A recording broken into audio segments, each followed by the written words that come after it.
Hello friends, welcome back to Anveshara channel. आज हम लोग पढ़ेंगे अपना अपना भाग्य कहानी जो जनेंद्र द्वारा रचित है। ठीक है, आज हम लोग इस कहानी को पूरे लाइन बाय लाइन पढ़ेंगे। ठीक है, चलिए सबसे पहले महत्वपूर्ण तथ्यों को देखते हैं। ठीक है, तो देखिए अपना अपना भाग्य कहानी वातायन कहानी संग्रह में संकलित है। ठीक है, और इस कहानी संग्रह में कुल 13 कहानियां हैं। ठीक है, तो देखिए अपना अपना भाग्य कहानी, ठीक है, ये कहानी वातायन कहानी संग्रह में संकलित है। ठीक है, जो 1931 ईस्वी में प्रकाशित हुआ और इस कहानी संग्रह में 13 कहानियां हैं। ठीक है, तो चलिए अब कहानी पढ़ना स्टार्ट करते हैं। ठीक है, अपना अपना भाग्य जनेंद्र कुमार। ठीक है, तो चलिए प्रारंभ करते हैं।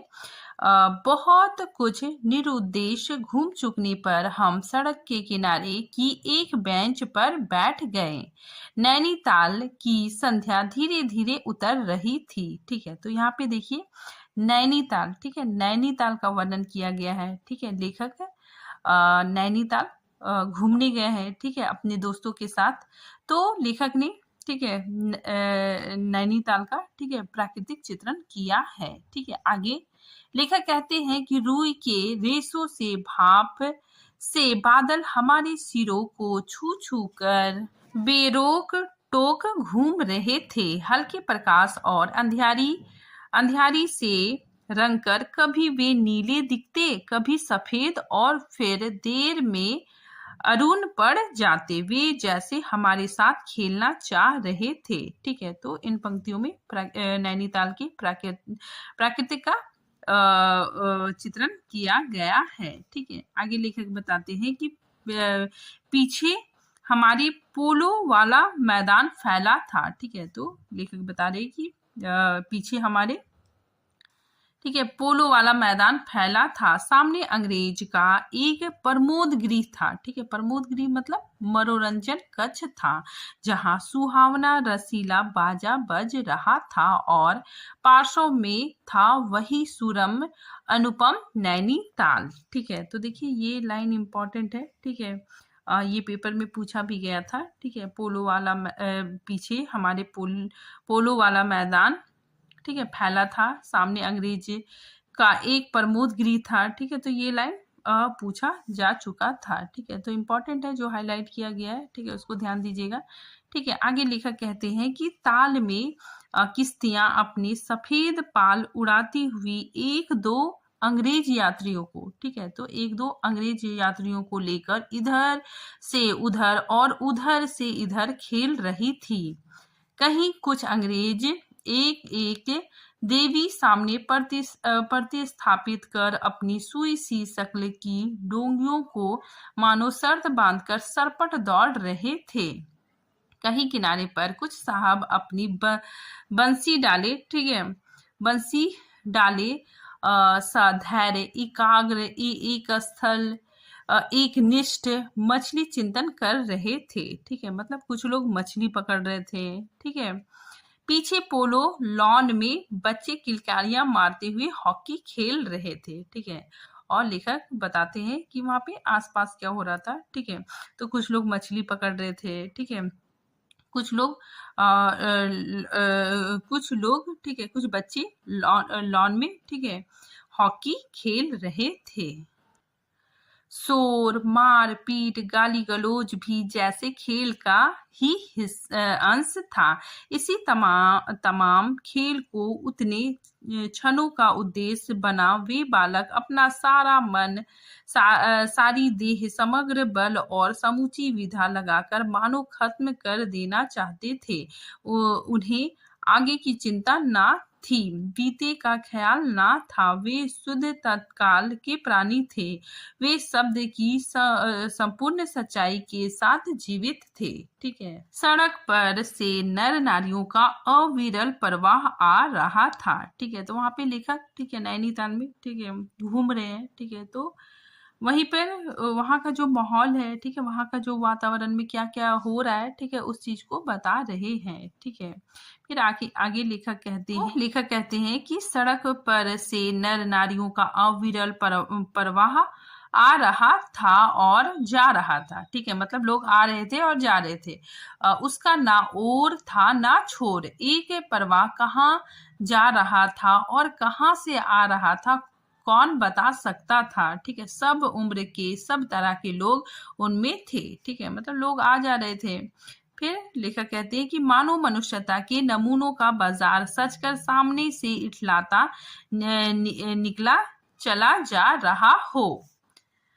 फिर आगे, अधिकार गर्व में तने अंग्रेज उनमें थे। ठीक है, तो वहां पे अंग्रेज भी थे। ठीक है, और चिथड़ों से सजे घोड़े की बाग थामे वे पहाड़ी उनमें थे। ठीक है, मतलब जो घोड़े थे, ठीक है, घोड़े के ऊपर अंग्रेज बैठे हुए थे। ठीक है, जिन्होंने अपनी प्रतिष्ठा और सम्मान को कुचलकर शून्य बना लिया है और जो बड़ी तत्परता से दुम हिलाना सीख गए हैं। ठीक है, दुम हिलाना मतलब चापलूसी करना। ठीक है, तो कुछ अंग्रेज थे, ठीक है, वो घोड़े में बैठे हुए थे। ठीक है, और जो घोड़े वाला है, ठीक है, वो अंग्रेजों को ले जा रहा है। ठीक है, और वो मतलब अंग्रेजों के सामने दुम हिलाना सीख गए हैं। ठीक है, मतलब चापलूसी करना सीख गए हैं।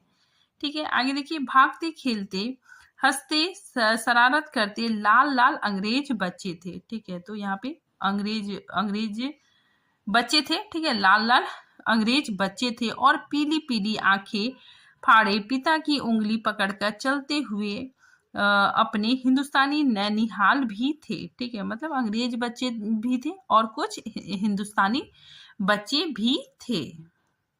अंग्रेज पिता थे जो अपने बच्चों के साथ भाग रहे थे। ठीक है, हंस रहे थे और खेल रहे थे। ठीक है, तो लेखक बताते हैं कि जो अंग्रेज पिता थे, ठीक है, वो अपने बच्चों के साथ भाग रहे थे, हंस रहे थे, खेल रहे थे। ठीक है, उधर भारतीय पितृदेव भी थे जो बुजुर्गी को अपने चारों तरफ लपेट धन संपदा के लक्षणों का प्रदर्शन करते हुए चल रहे थे। ठीक है, तो भारतीय पिता भी थे। ठीक है, आगे लेखक बताते हैं कि अंग्रेज रमणियां थी जो धीरे धीरे नहीं चलती थी, तेज चलती थी। ठीक है, तो वहां पे कुछ अंग्रेज, ठीक है, अंग्रेज की पत्नियां भी थी। ठीक है, अंग्रेजी औरतें भी थी और वो धीरे धीरे चलना पसंद नहीं करती थी। ठीक है, वो तेज तेज चलती थी। ठीक है, उन्हें ना चलने में थकावट आती थी, ना हंसने में मौत आती थी। कसरत के नाम पर घोड़ों पर भी बैठ सकती थी और घोड़ों के साथ जरा जी होते ही किसी किसी हिंदुस्तानी पर कोड़े भी फटकार सकती थी। ठीक है, तो जो अंग्रेजी औरतें हैं, ठीक है, उसके बारे में यहाँ पे लेखक बता रहे हैं। ठीक है, कि वे मतलब बहुत तेज चलती थी। ठीक है, और वो मतलब कसरत के नाम पे घोड़े पर भी बैठ सकती थी। ठीक है, आगे लेखक कहते हैं, वे दो दो तीन तीन चार चार की टोलियों में निसंक निरापद इस प्रवाह में मानो अपने स्थान को जानती हुई सड़क पर चली जा रही थी। ठीक है, तो लेखक ने जो अंग्रेजी औरत है, ठीक है, वो उसके बारे में भी बताया है। ठीक है, आगे लेखक कहते हैं कि उधर हमारी भारत की कुलक्ष्मी सड़क के बिल्कुल किनारे दामन बचाती और संभालती हुई साड़ी की कई तहों में सिमट सिमट कर लोक लाज, स्त्रीत्व और भारतीय गरिमा के आदर्श को अपने परिवेष्टनों में छिपाकर सहमी सहमी धरती में आंखें गाड़े कदम कदम बढ़ रही थी। ठीक है, तो यहाँ पे जो भारतीय औरत है, ठीक है, उसका भी लेखक ने चित्रण किया है। ठीक है, फिर आगे देखिए, इसके साथ ही भारतीयता का एक और नमूना था अपने कालेपन को खुरच खुरच कर बहा देने की इच्छा करने वाला अंग्रेजी दा पुरुषोत्तम। ठीक है, तो लेखक बताते हैं कि एक और नमूना था। ठीक है, अंग्रेजी दा पुरुषोत्तम भी था जो नेटिवों को देखकर, नेटिवो मतलब स्थानीय भारतीय, ठीक है, स्थानीय भारतीयों को देखकर मुंह फेर लेते थे और अंग्रेज को देखकर आंखें बिछा देते थे और दुम हिलाने लगते थे। ठीक है, वैसे वे अकड़ कर चलते थे, मानो भारत भूमि को इसी अकड़ के साथ कुचल कुचल कर चलने का उन्हें अधिकार मिला है। ठीक है, तो ये इम्पोर्टेंट लाइन है। ठीक है, आगे देखिए, आगे लेखक कहते हैं कि घंटों के घंटों सरक गए, अंधकार गाढ़ा हो गया, बादल सफेद होकर जम गए, मनुष्य का वह ताता एक एक कर छिन्न हो गया। ठीक है, मतलब जो लोग आ जा रहे थे, ठीक है, बहुत भीड़ में, अब धीरे धीरे वो भीड़ कम होने लगी। अब इक्का दुक्का आदमी सड़क पर छतरी लगाकर निकल रहा था, हम वहीं के वहीं बैठे थे, सर्दी सी मालूम हुई। ठीक है, लेखक कहते हैं कि हम वहीं पे बैठे रहे। ठीक है, और काफी समय बीत गया। ठीक है, शाम होने लगा। ठीक है, और हम लोगों को, ठीक है, सर्दी मालूम हुई, हमारे ओवरकोट भी गए थे, पीछे फिरकर देखा, या लाल बर्फ की चादर की तरह बिल्कुल स्तब्ध और सूना पड़ा था। सब सन्नाटा था, तली लाल की बिजली की रोशनी दीप मलिका सी जगमगा रही थी, वह जगमगाहट 2 मील तक फैले हुए प्राकृतिक के जल दर्पण पर प्रतिबिंबित हो रही थी, और दर्पण का कांपता हुआ लहरें लेता हुआ वह जल प्रतिबिंबों को 100 गुना 1000 गुना करके उसके प्रकाश को मानो एकत्र और पूंजीभूत करके व्याप्त कर रहा था। पहाड़ों के सिर पर की रोशनियां तारों सी जान पड़ती थी। ठीक है, तो देखिए वहां पे शाम हो रहा है। ठीक है, तो लेखक वहां का चित्रण कर रहे हैं। ठीक है, आगे लेखक कहते हैं कि हमारे देखते ही देखते, ठीक है, एक घने पर्दे ने आकर इन सबको ढक लिया, रोशनियां मानो मर गई। ठीक है, मतलब शाम, एकदम अंधेरा होने लगा। ठीक है, और मतलब सब कुछ धुंधला पड़ने लगा। ठीक है, रोशनी भी कम होने लगी, जगमगाहट लुप्त हो गई, वे काले काले भूत से पहाड़ भी एक सफेद पर्दे के पीछे छिप गए, पास की वस्तु भी ना दिखने लगी, मानो यह घनीभूत प्रलय था, सब कुछ इसी घनीभूत गहरी सफेदी में दब गया। ठीक है, मतलब अंधेरा हो गया। ठीक है, और बर्फ, ठीक है, फॉग होने लगा। ठीक है, और चारों तरफ सफेद, ठीक है, सफेद सफेद बर्फ से ढक गया। ठीक है, आगे लिखा कहते हैं कि एक शुभ महासागर ने फैलकर संस्कृति के सारे अस्तित्व को डुबो दिया, ऊपर नीचे चारों तरफ वह निर्भेद सफेद शून्यता ही फैली हुई थी। ठीक है, फिर आगे लिखा कहते हैं कि ऐसा घना कोहरा हमने कभी नहीं देखा। ठीक है, बहुत ही ठंड थी। ठीक है, और पूरा चारों तरफ कोहरा था। ठीक है, तो लेखक कहते हैं कि ऐसा घना कोहरा हमने कभी ना देखा था, वह टप टप टपक रहा था। ठीक है, मतलब उसकी बूंदें टपकती है। ठीक है, वैसा टपक रहा था। मार्ग अब बिल्कुल निर्जन चुप था, वह परवाह ना जाने किस घोंसले में जा छिपा था, उस बृहदाकार शुभ शून्य में कहीं से 11 बार टन टन हो उठा। ठीक है, तो कहीं से, ठीक है, 11 बार टन टन हो उठा, जैसे कहीं दूर कब्र में से आवाज आ रही हो। हम अपने अपने होटलों के लिए चल दिए। ठीक है, तो काफी लेट हो गया। ठीक है, तो लेखक, ठीक है, और उनके दोस्त अपने होटल की तरफ चल दिए। ठीक है, रास्ते में 2 मित्रों का होटल मिला।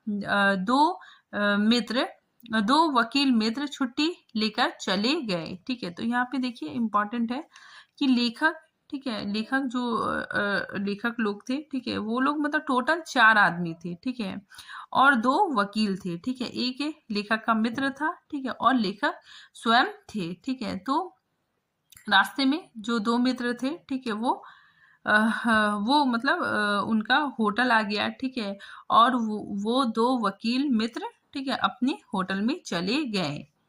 ठीक है, आगे लेखक कहते हैं कि हम दोनों आगे बढ़े, हमारा होटल आगे था। ठीक है, मतलब 2 वकील जो थे, ठीक है, मित्र, वो लोग चले गए। ठीक है, उनका होटल पास ही में था। ठीक है, और हम 2, ठीक है, हमारा जो होटल था, ठीक है, वो आगे था।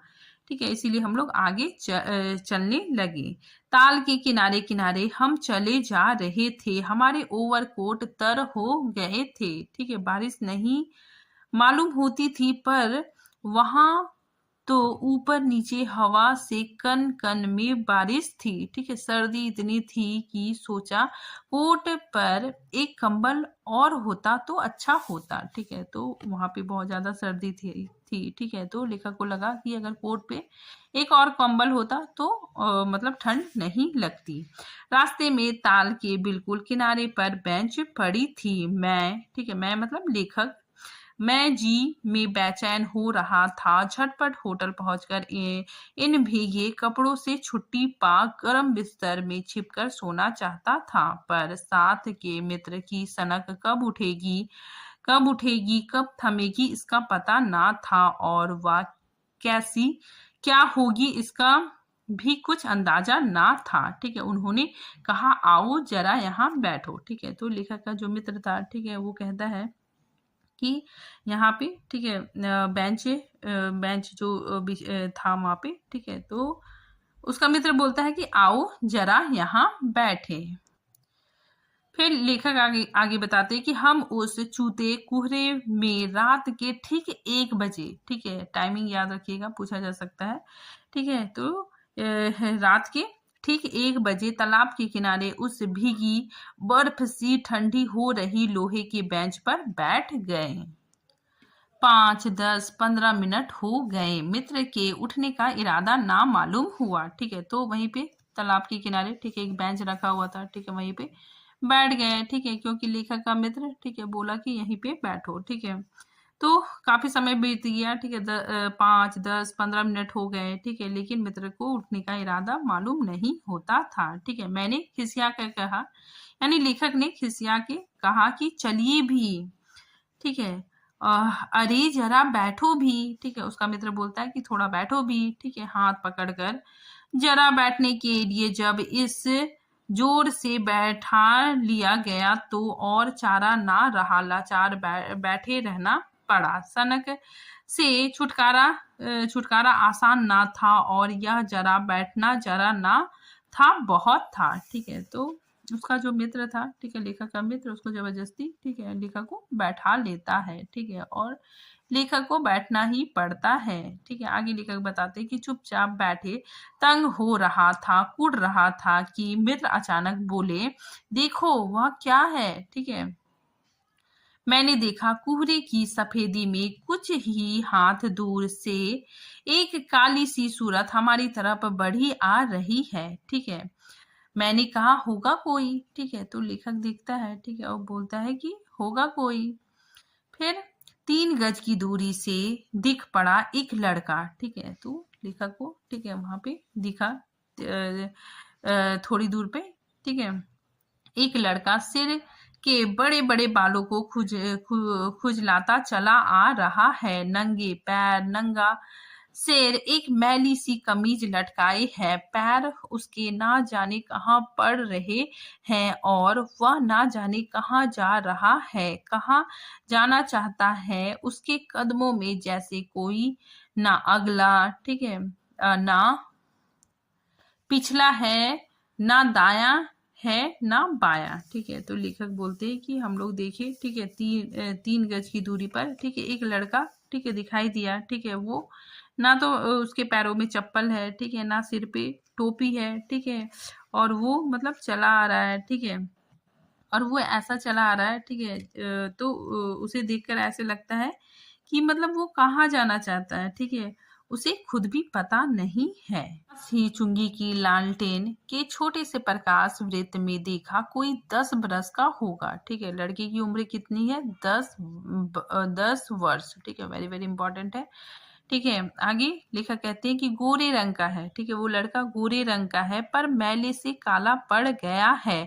आंखें अच्छी बड़ी पर रूखी है। ठीक है, माथा जैसे अभी से झुर्रियां खा गया है। वह हमें ना वह हमें ना देख पाया, वह जैसे कुछ भी नहीं देख रहा था। ठीक है, मतलब वो एकदम ऐसे ही चल रहा था। ठीक है, ऐसा लग रहा था कि वो कुछ भी नहीं देख पा रहा है। ठीक है, ना नीचे की धरती, ना ऊपर चारों तरफ फैला कुहराना, सामने का तालाब और ना बाकी दुनिया, वह बस अपने विकट वर्तमान को देख रहा था। ठीक है, तो ऐसा लग रहा था कि वो मतलब कुछ भी नहीं देख रहा है। ठीक है, केवल अपनी अपने वर्तमान को देख रहा है। ठीक है, तभी मित्र ने, ठीक है, उस लड़के को आवाज लगाई, ऐ।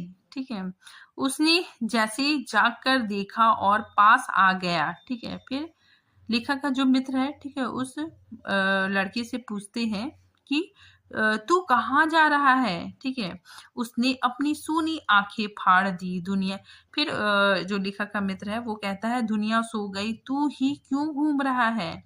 बालक मौन मुख फिर भी बोलता हुआ चेहरा लेकर खड़ा था। ठीक है, फिर लेखक का मित्र उससे पूछता है, कहाँ सोएगा। वो लड़का बोलता है, यही कहीं। लेखक का मित्र पूछता है कि कल कहाँ सोया था। दुकान पर। आज वहां क्यों नहीं। ठीक है, नौकरी से हटा दिया। क्या नौकरी थी। सब काम, 1 रुपए और झूठा खाना। ठीक है, फिर नौकरी करेगा। ठीक है, लेखक का मित्र उस बच्चे से पूछता है कि फिर नौकरी करेगा। हाँ। बाहर चलेगा। हाँ। आज क्या खाना खाया। कुछ नहीं। अब खाना मिलेगा। नहीं मिलेगा। यूं ही सो जाएगा। हाँ। कहाँ। ठीक है, कहाँ सोएगा। यही कहीं, इन्हीं कपड़ों में। बालक फिर आंखों से बोलकर मुख खड़ा रहा। आंखें मानो बोलती थी, यह भी कैसा मूर्ख प्रश्न है। ठीक है, फिर लेखक का जो मित्र है वो प्रश्न पूछता है कि माँ बाप है। कहाँ है। 15 कोस दूर गांव में। ठीक है, इंपॉर्टेंट है। ठीक है, पूछा जा सकता है कि बच्चे का, ठीक है, गांव कहाँ था। ठीक है, कितनी दूरी पे था, तो 15 कोस दूर गांव में। फिर लेखक का दोस्त पूछता है कि तू भाग आया। हाँ। क्यों।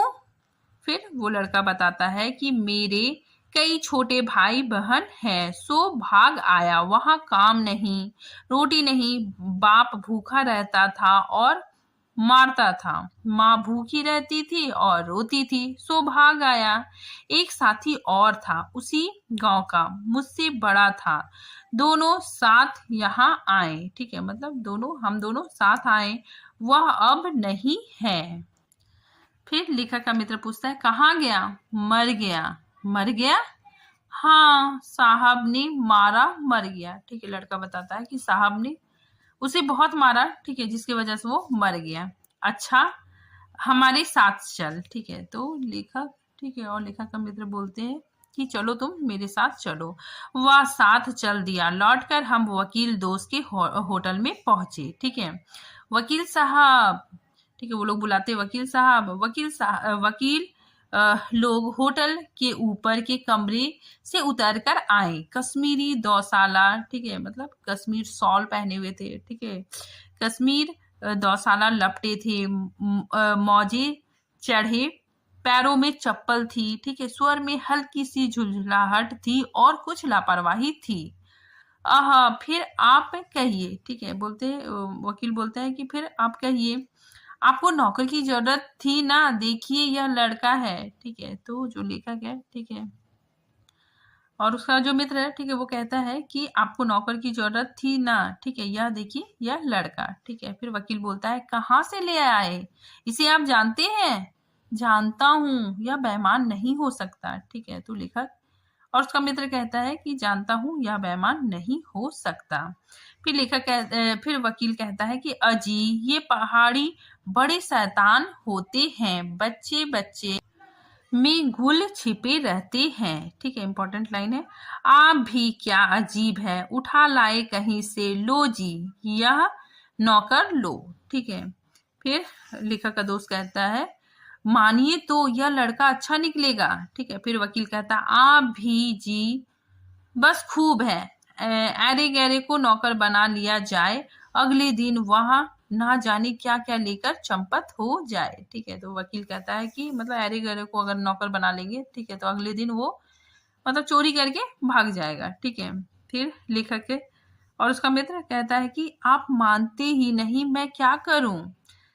फिर वकील कहता है कि माने क्या खाक, आप भी जी अच्छा मजाक करते हैं, ठीक है। अच्छा, अब हम सोने जाते हैं, ठीक है। तो वो लोग बोलते हैं कि अब हम लोग सोने जाते हैं, और वे 4 रुपए रोज के किराए वाले कमरे में सजी मजहरी पर सोने झटपट चले गए, ठीक है। तो इम्पोर्टेंट है, ठीक है। वे लोग 4 रुपए रोज के किराए वाले कमरे में सोने चले जाते हैं। वकील साहब के चले जाने पर होटल के बाहर आकर मित्र ने अपनी जेब में हाथ डालकर कुछ टटोला, ठीक है। टटोला पर झट कुछ निराश भाव से हाथ बाहर कर मेरी ओर देखने लगे, ठीक है। तो वहां से, ठीक है, वकील साहब के होटल से बाहर निकलते ये लोग, ठीक है, और लेखक का जो मित्र है, ठीक है, वो अपनी जेब में हाथ डालता है, ठीक है, और कुछ टटोलता है, ठीक है। उसके बाद फिर निराश भाव से अपना हाथ बाहर निकाल लेता है और लेखक को देखने लगता है, ठीक है। लेखक पूछता है क्या है, तो लेखक का मित्र कहता है इसे खाने के लिए कुछ देना चाहता था। अंग्रेजी में मित्र ने कहा, मगर 10-10 के नोट है, ठीक है। तो यहाँ पे जो लेखक का मित्र है, ठीक है, वो कहता है कि मैं इसे खाने के लिए कुछ देना चाहता था, ठीक है, लेकिन मेरे पास 10-10 के नोट है, ठीक है। तो यहाँ पे देखिए, इसका जो लेखक का जो मित्र है, ठीक है, मतलब इसमें इतनी हिम्मत नहीं है कि वो इतने रुपए उस बच्चे को दे। नोट ही शायद मेरे पास है, देखूं, ठीक है। तो लेखक भी कहते हैं कि मेरे पास भी शायद नोट है, मैं देखता हूँ, ठीक है। सचमुच मेरे पॉकेट में भी नोट ही थे, ठीक है। तो लेखक बताते हैं कि मेरे पास भी नोट ही थे। हम फिर अंग्रेजी में बोलने लगे। लड़के के दांत बीच बीच में कटकटा उठते थे, कड़ाके की सर्दी थी, ठीक है। तो ये लोग, ठीक है, ये दोनों दोस्त आपस में बात कर रहे थे, ठीक है। तभी बीच बीच में लड़का का जो दांत है, ठीक है, वो कटकटाने लगता है, ठीक है, ठंड से, क्योंकि बहुत कड़ाके की सर्दी थी, ठीक है। मित्र ने पूछा तब मैंने कहा, ठीक है, 10 का नोट ही दे दो, ठीक है। लेखक कहते हैं कि अपने दोस्त से कि 10 का नोट ही दे दो। सकपकाकर मित्र मेरा मुंह देखने लगा। अरे यार, बजट बिगड़ जाएगा। हृदय में जितनी दया है पास में उतने पैसे तो नहीं, ठीक है। तो लेखक का मित्र कहता है कि इस लड़की के लिए, ठीक है, हृदय में जितना दया है, ठीक है, उतने मेरे पास पैसे नहीं है, ठीक है। तो लेखक कहता है तो जाने दो, यह दया ही इस जमाने में बहुत है, ठीक है। तो इम्पोर्टेंट है, ठीक है। लेखक कहते हैं कि तो जाने दो, यह दया ही इस जमाने में बहुत है, मैंने कहा। मित्र चुप रहे, जैसे कुछ सोचते रहे। फिर लड़के से बोले, अब आज तो कुछ नहीं हो सकेगा, कल मिलना, ठीक है। तो लेखक का जो मित्र है, ठीक है, वो लड़की से बोलते हैं कि आज है, ठीक है, आज तो कुछ नहीं हो पाएगा, ठीक है, कल मिलना। वह होटल डी पब जानता है, वही कल 10 बजे मिलेगा, ठीक है। तो वो बोलता है कि तुम, ठीक है, होटल डी पब, ठीक है, जानता है, ठीक है, वहीं पे तुम 10 बजे आना, ठीक है, मुझसे मिलना, ठीक है। लड़का बोलता है हाँ, कुछ काम देंगे हुजूर। तो लेखक का मित्र कहता है हाँ हाँ, ढूंढ दूंगा। तो लड़का कहता है तो जाऊं। फिर लेखक के मित्र बोलते हैं कि हाँ। फिर ठंडी सांस खींचकर मित्र ने कहा कहाँ सोएगा, ठीक है। तो लेखक का मित्र, ठीक है, उस बच्चे से पूछते हैं कि कहाँ सोएगा। यही कहीं बेंच पर, पेड़ के नीचे, किसी दुकान की भट्टी में, ठीक है। बालक फिर उसी प्रेत गति से एक और बढ़ा और कुहरे में मिल गया, ठीक है। हम भी होटल की ओर बढ़े।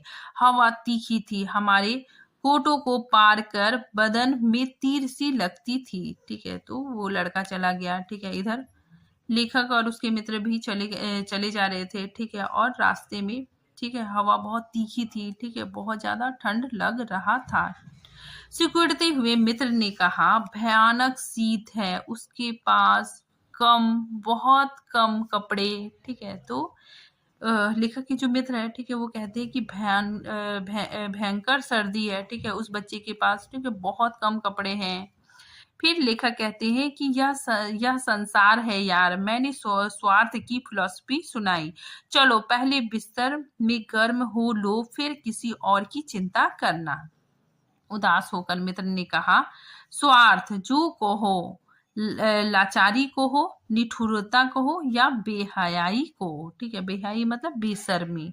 ठीक है, तो ये वेरी वेरी इंपॉर्टेंट लाइन है। ठीक है, लेखक का मित्र कहता है, ठीक है, कि ये स्वार्थ जो कहो, लाचारी कहो, निठुरता कहो या बेहयाई कहो। ठीक है, वेरी वेरी इंपॉर्टेंट लाइन।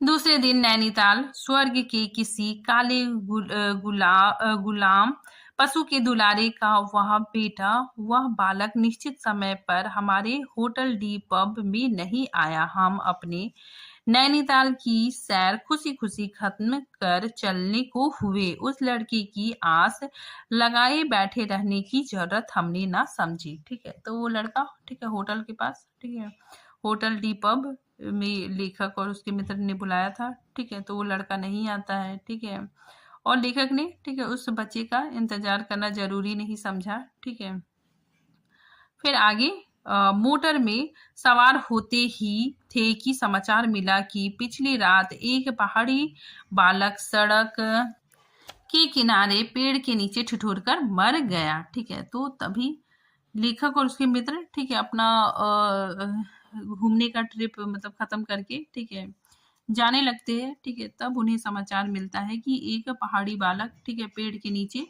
ठिठुर कर मर गया। ठीक है, मरने के लिए उसे वही जगह, वही 10 बरस की उम्र और वही काले चिथड़ों की कमीज मिली।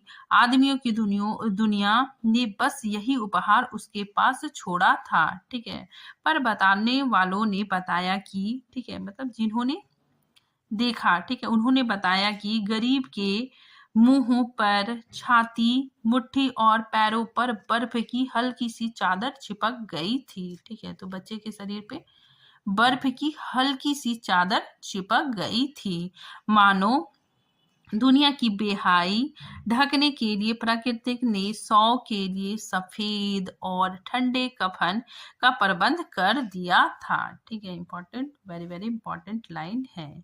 ठीक है, फिर आगे सब सुना और सोचा अपना अपना भाग्य। ठीक है, और इसी के साथ ये कहानी खत्म होती है। ठीक है, और इस कहानी में जनेंद्र जी ने मध्यवर्गीय की खोखली सहानुभूति और भाग्य की क्रूरता को चित्रित किया है। तो इसी के साथ ये टॉपिक यहीं पे खत्म होता है। मिलते हैं नेक्स्ट टॉपिक के साथ, तब तक के लिए थैंक यू।